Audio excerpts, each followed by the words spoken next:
In my science teaching, I come across people who have done some amazing things, and one of those is our next speaker, Joelle Clark. Yes, it is true. Joelle works for the Center for Science Teaching and Learning here at NEU.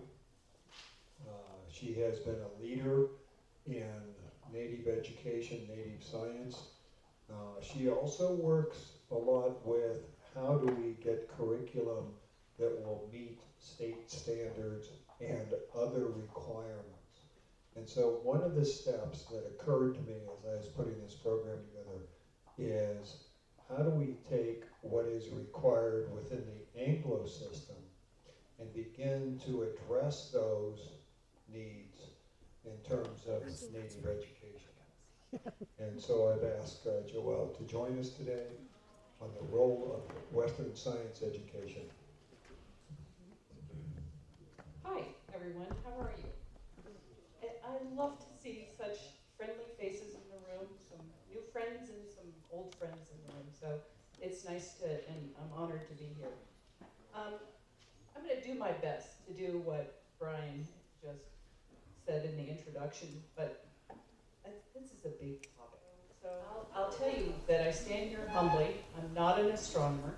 I am a science educator, and I have a background in geology and archaeology and anthropology and science education for a number of years. And I just do my best to work with kids where they are and help them learn and grow.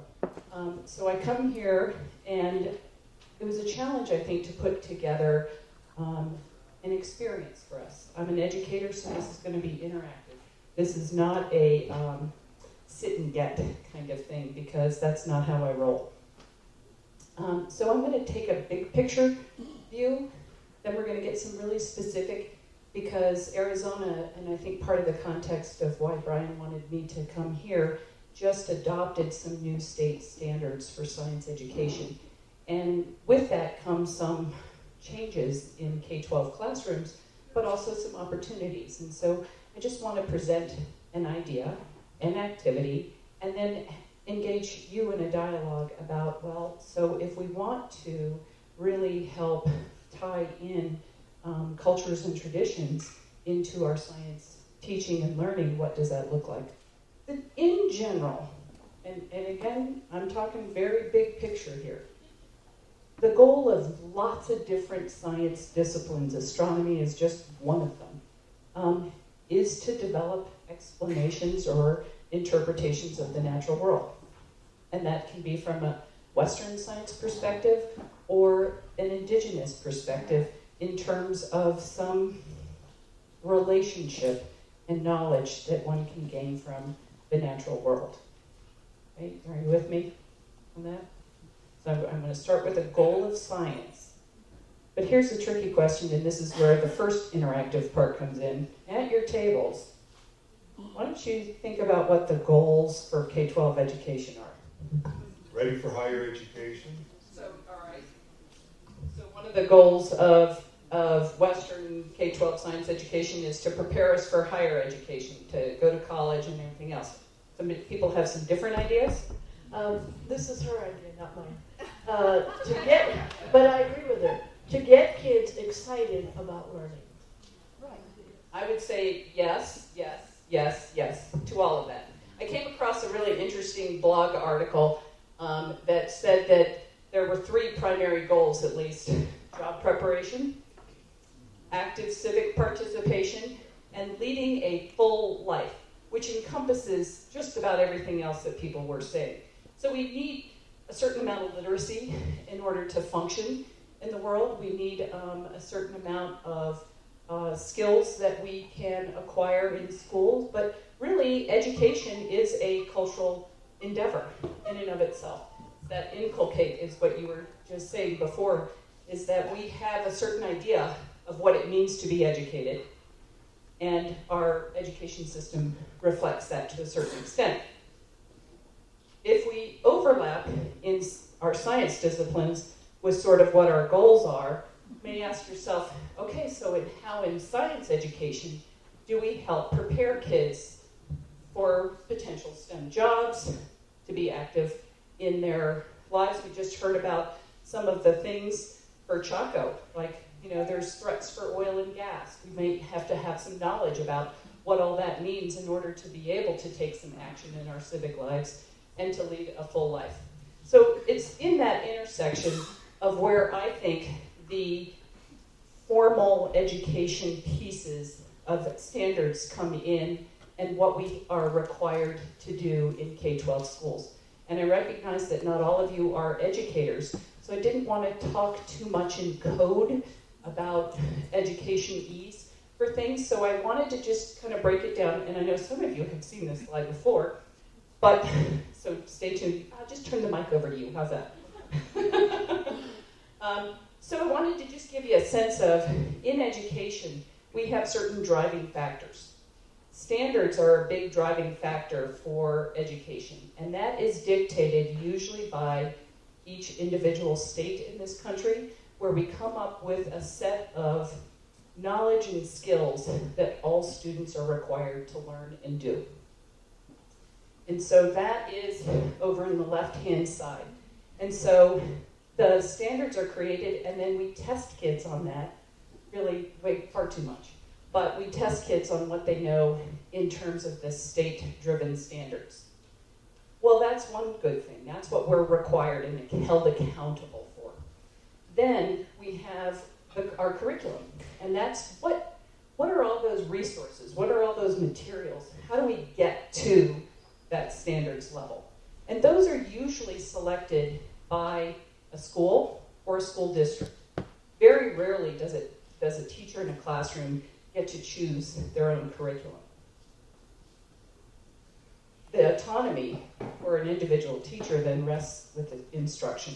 It's how you apply the curriculum to help meet those standards. And that's where a lot of that intersection, I believe, is how can we connect best with kids in order to learn. So it's in this space I want to talk about, but I'm going to show how it can reflect those other spaces. So in Arizona, we have just adopted some new science standards, but they didn't just come out of the blue. Some reforms in science education really began in the 1990s, where we started this vision for what every citizen in the US should have, a certain amount of scientific literacy. And I bring that up because, one, they called it Project 2061. For the astronomers in the room, the year 2061, what kind of significance does that have? Halley's Comet. So the vision was, by the year 2061, we would have a scientifically literate society. So that research phase starts way back in the 90s, and we've moved, and we've really integrated some things about, less so much about the facts and some of the specific things that kids need to learn and do, but it's more about how we learn. What's that brain research? Learning is social. That's why I said earlier, this is going to be interactive, because we know that the brain research says that this is social, and we need to model that for kids. And we have Google. We don't need to learn everything there is to know about everything else. So we want to teach kids how to pull some of these ideas together to form bigger, grander ideas. And so that's the direction that we're taking with our standards now. Okay, so what does that look like? So I just wanted to give you a sense, because we're going to revisit this later. We call them 3 dimensions of learning in science education. They're color-coded for the flower there. The blue is science and engineering practices. So these are things that we want kids to experience in their learning. We want them to engage in argument from evidence. We want them to ask questions. We want them to observe. We want them to develop models, and I don't mean paper mache models, but there may be physical models, mental models, those kinds of things. So there are lots of different practices of science that we want kids to learn. And then we want them to kind of apply those into discipline areas, and I'm going to jump to the yellow-orange one, there are certain practices, say, in physics and astronomy that a kid would do that it might be different than geology, for example.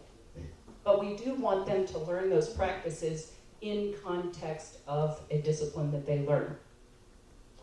Then there are some other ideas that are bigger ideas that transcend, I think, all science disciplines, but also other subject areas, like cause and effect, patterns, stability and change, structure and function, systems, those kinds of things. So we want to make that evident. Again, the idea is to teach more processes and bigger picture ideas and how to solve problems and those types of things rather than lots of specific facts. So we're doing an example from 6th grade. So, you know, the way the standards are organized are really by discipline still. So there's some life science, earth and space sciences, and physical sciences.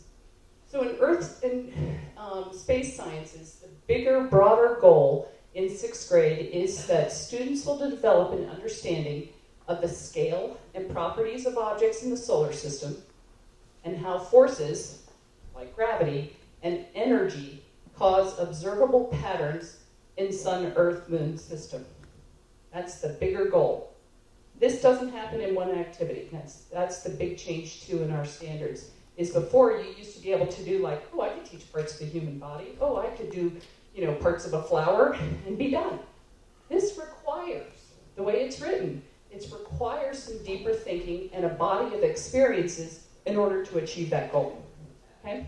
Okay, so I have an activity for us that will help us get to this learning. And again, it's only one activity. You would need to have multiple different kinds of experiences in order for someone to understand. So let's think about this. You can regurgitate some information that someone has given you, but if you really understand it, it takes some, well, at least it does me. Some of you in the room may take less time, but it takes some time to develop an understanding, especially when you're trying to think about how one idea connects with another.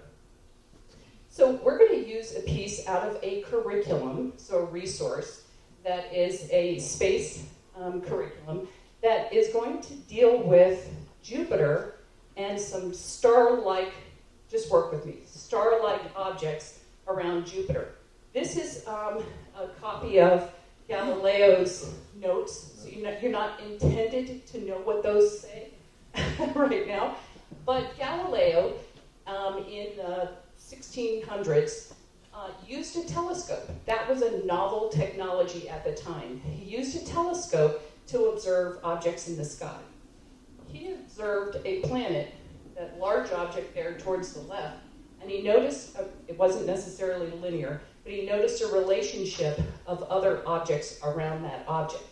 And over a period of time, he systematically recorded what he saw in his telescope and looked at those relationships. We are going to replicate Galileo's observations, okay? So, on your tables, you all have in the center of your table a sheet of paper that looks like this. So find one and make sure everyone at your table has one.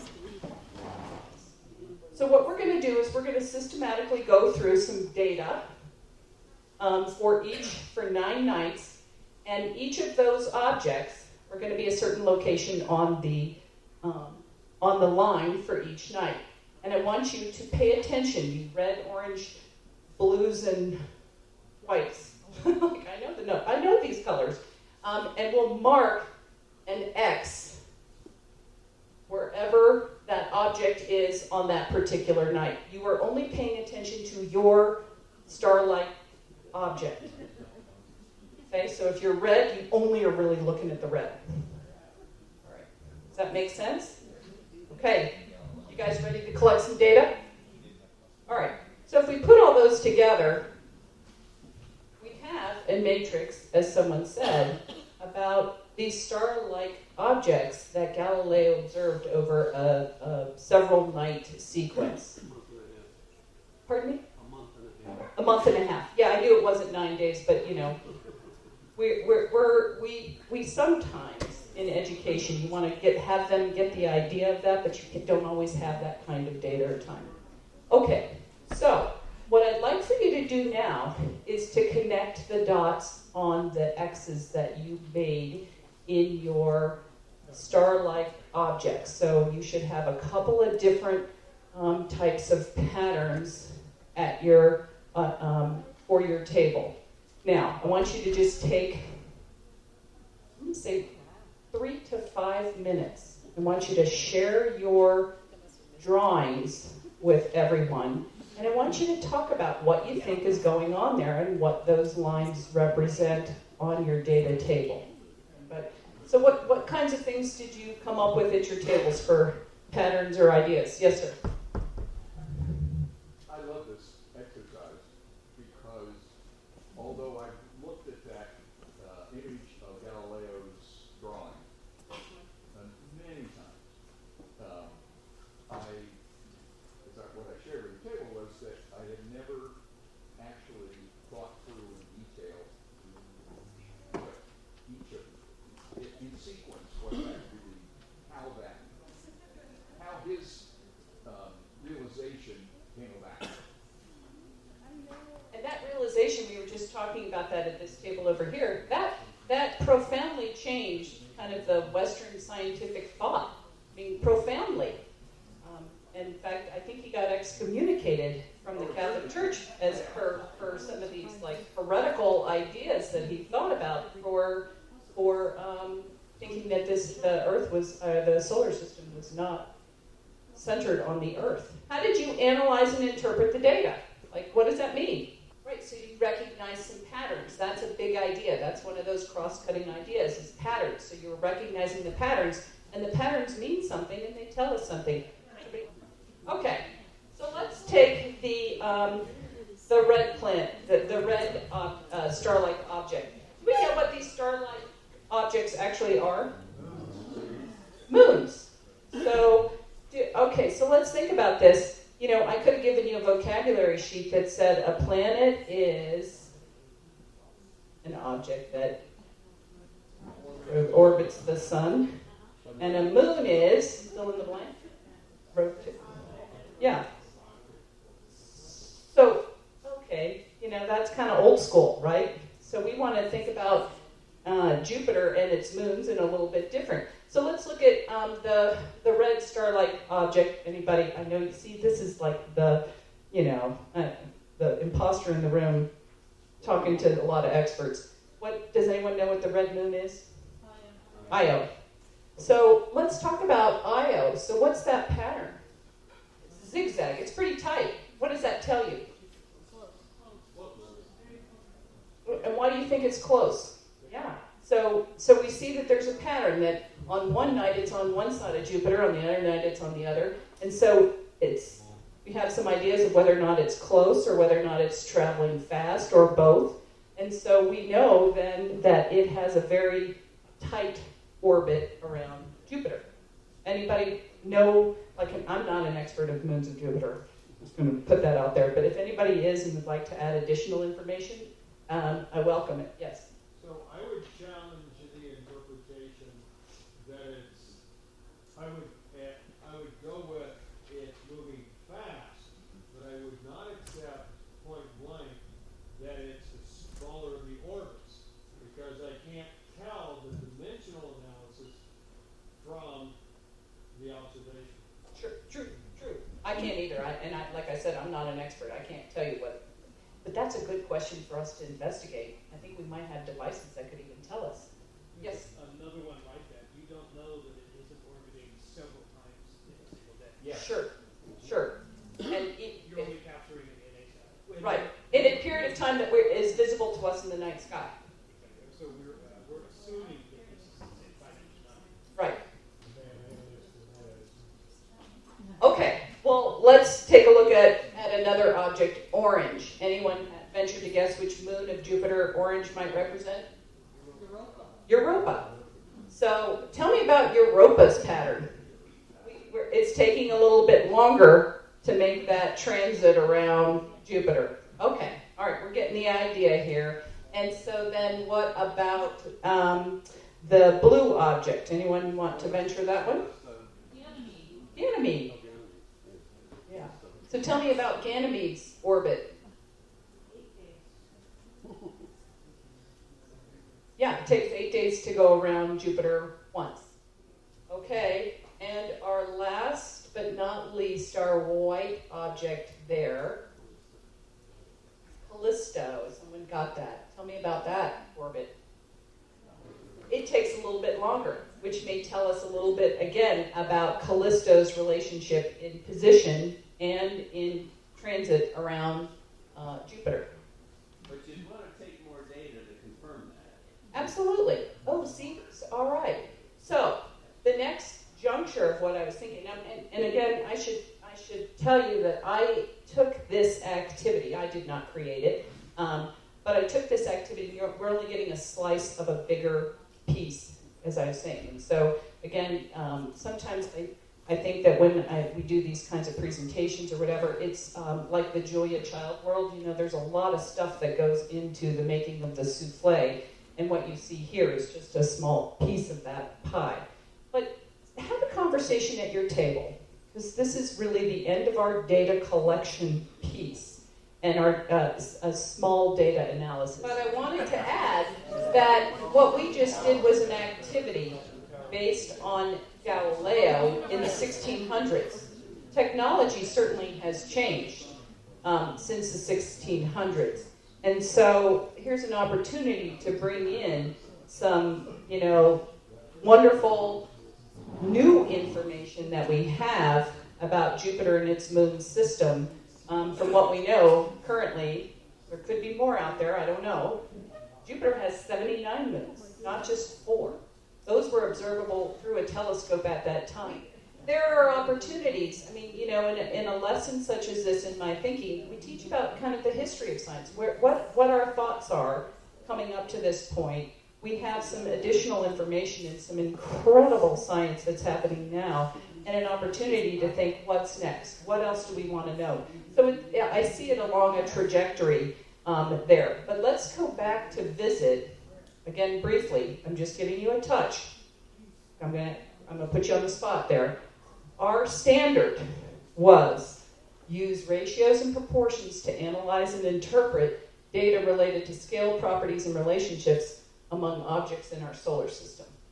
Did kids they may not have done all of that, but did kids have a chance to do some of that in an activity such as this?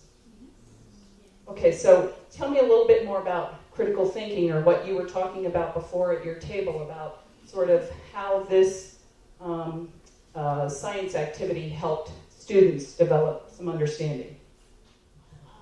First of all, I think the critical thinking part is that you have, the students have to understand rate, travel, how fast something moves in order for them to interpret that one of the moon is moving faster than the other, or either how far the distance, how long it'll take for them to go around it. So those are some of the critical thinking. You have to know that in order to interpret that piece of the data. I think before that even, you have to realize there's a pattern, and the pattern is cyclical. It repeats. Sure, and that was revolutionary at the time. I think there's a huge leap in going from what we saw here, calling these orbits. Yeah. Because there's no information here that tells you this thing is moving in and out of the plane of the paper. Yeah. And so that would require a lot, either pre-knowledge, but we all have that. So that's why we're all screwed up. Galileo didn't have that. No. What's to keep him from thinking these objects are just going through Jupiter back and forth, right? To imagine spatially something not explicit in the data is also a great skill. That's huge. That really is. And one of the Julia Child things that we didn't talk about is that point of view. And so in looking at going back and forth, we're looking at it from a side perspective. If we think about it from a top-down perspective, that might help us see some things differently. So there's some other pieces to that I didn't quite catch. Right. Okay, taking his point of view, that's that's one perspective, but we have to think of the perspective of the sixth grader, in that this just, I mean, at this point, we're really not thinking about planes and that sort of thing. At least I don't get that from this exercise, but what it does is it forms a baseline for the critical thinking. And from that, they can spring onto the planar and those kinds of variations. Well, my thinking is just a Hopi of how I put myself. We're adults here, and you're telling us, it's children. So my immediate thought was, I'm a child. How do I look at this as a child, not as an adult? So when I look at it as a Hopi child, that's lightning. The pattern that I got is like lightning. And how do you understand that? We don't have telescopes and things like that, but it's coming from the scientific part of Western way of learning. So when we look at these kind of things, and we don't have the technology a long time ago, and these things have been there for a long time, when we look at these kind of things, there's this spiritual connection through prayer and meditation to where we ask, please help me who you are. Help me to understand how you operate, how you do the things that you do. I mean, it goes deep, through meditation, that it's really hard to explain to somebody what's going on inside your heart. I mean, that's the immediate thing that came to me. Pasquale, I think it's, do you mind just pausing? I think Bucky brings up sort of the next piece of this, and I don't want to run out of time before we have a chance to think about this. But there is a role of traditional and indigenous knowledge in this. What I wanted to do is I wanted to share with you that Western piece. And we started off with Western science, goals of Western education, but that's not the whole story. That's not the whole child. So what I want to do is and I will promise to come back to you. I just want to say that it's all about relationships, right? And not being Hopi, I would never have known to even help promote that thinking in a child. But those of you who are working with Native children in schools, I think that it's really important to consider those kinds of things. And what we do know is that Indigenous knowledge, even if you start from that, is a really powerful way to help kids understand relationships and to understand where that Western science may help them connect with their worlds or with their spirituality or those kinds of things. And some of the research that I have read says that really when we teach kids to be grounded in who they are and their identities as Native individuals, they perform better with their language, with culture, with science, with those kinds of things, because they have another way and another perspective and opportunity for relationship.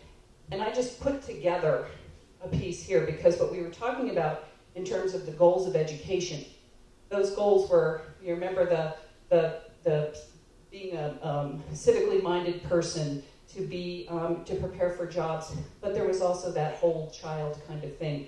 And I feel like that's our responsibility to help make those kinds of connections with anyone that comes through our classrooms or whatever the settings may be for that. And then in terms of that intersection with Western science education, when we think about those three dimensions, I kind of think of that is Indigenous knowledge our first dimension?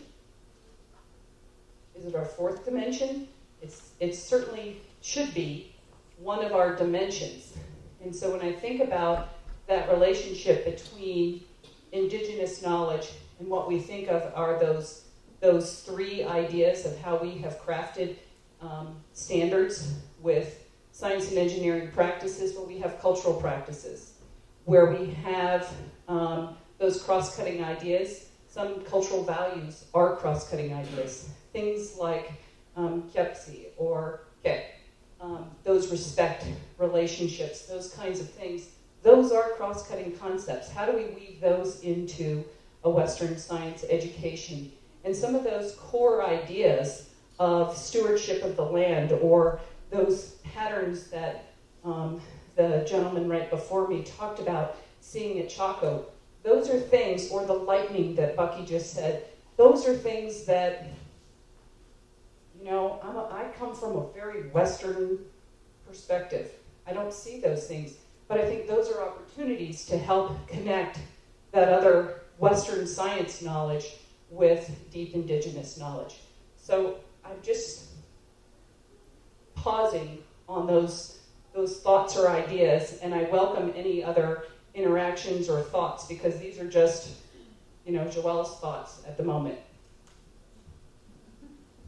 I would say that key in, I personally don't think it matters whether you consider indigenous knowledge as first dimension or second, third, or fourth dimension.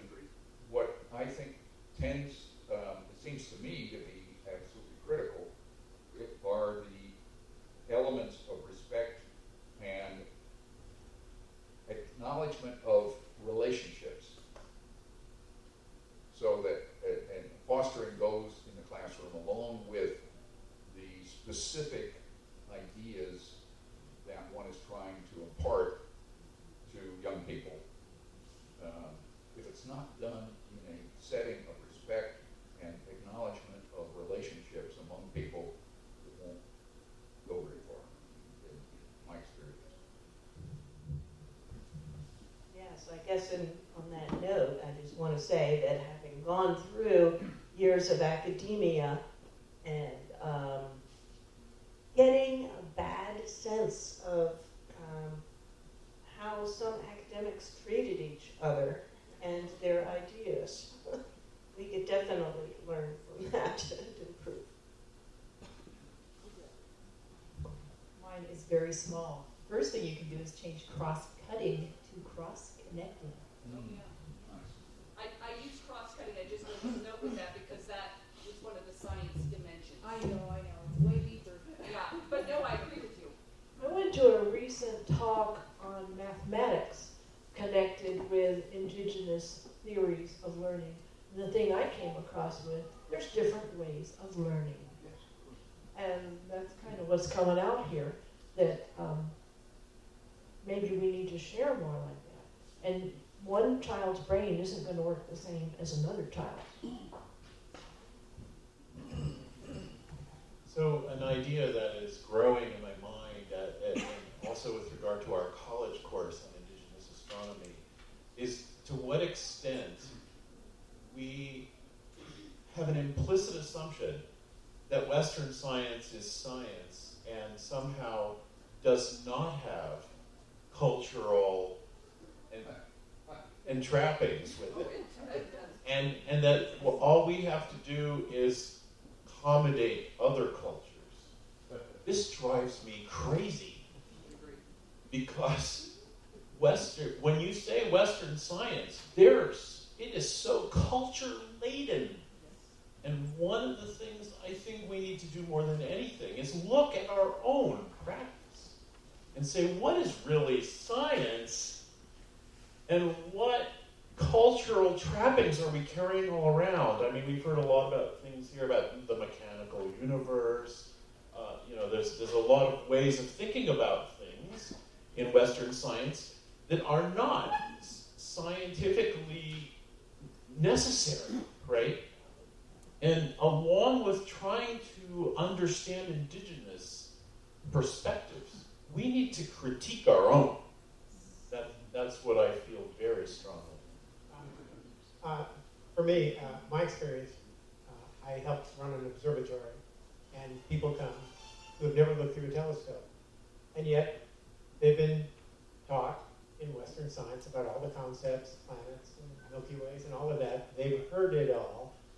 The difference is they haven't experienced it in depth. It seems to me that whether we're talking indigenous or Western science, the number one role is to begin with experience. You have an experience, then you explore what that experience is about. But you have this basis of actually experiencing. If you're just told, yeah, Jupiter has some moons and they go around, that's not an experience. That's a concept that you can easily forget. But when you really have the experience first, then you explore. That seems to me to be the proper way, whether it's indigenous or Western. Like I said, you brought it back around to where my comments were more relevant, so that's kind of nice. Talk about the experience. And when I do this activity, back in 2009, we developed something called the Galileo scope, a small telescope you put together. Looks like Ed Krupp knows about it. And I'd actually take these pictures and put them on the wall. And I'd calculate how far away they have to be so they would look like what Galileo saw through the telescope. And then the students would look at those pictures, they could see, problem astronomy, of course, is at night. This is a way of taking that experience and making it a daytime experience where students are taking data with the telescope like Galileo did. And if I'm really mean, I'll black out one of the days and say it was cloudy that night, because Galileo also dealt with clouds. But it's a way to actually make that more connected to how Galileo did the science and get them more in the process of what Galileo went through. The goal and the intent of what I was trying to spark a conversation about was an understanding of where we're going in education with our new science education standards and the opportunities that doing so provides for kids in classrooms. And just in a short period of time, we had some nice discussions about measurements, about observations, about potential different kinds of connections, cultural connections or historical connections or other types of things, that critical thinking kinds of things that can help support a young or a not so young person in their journey. So I thank you for your time, thank you for your interaction, and playing along with the activities, and I hope the rest of your conference goes very well. I appreciate the invitation to come and share some ideas with you.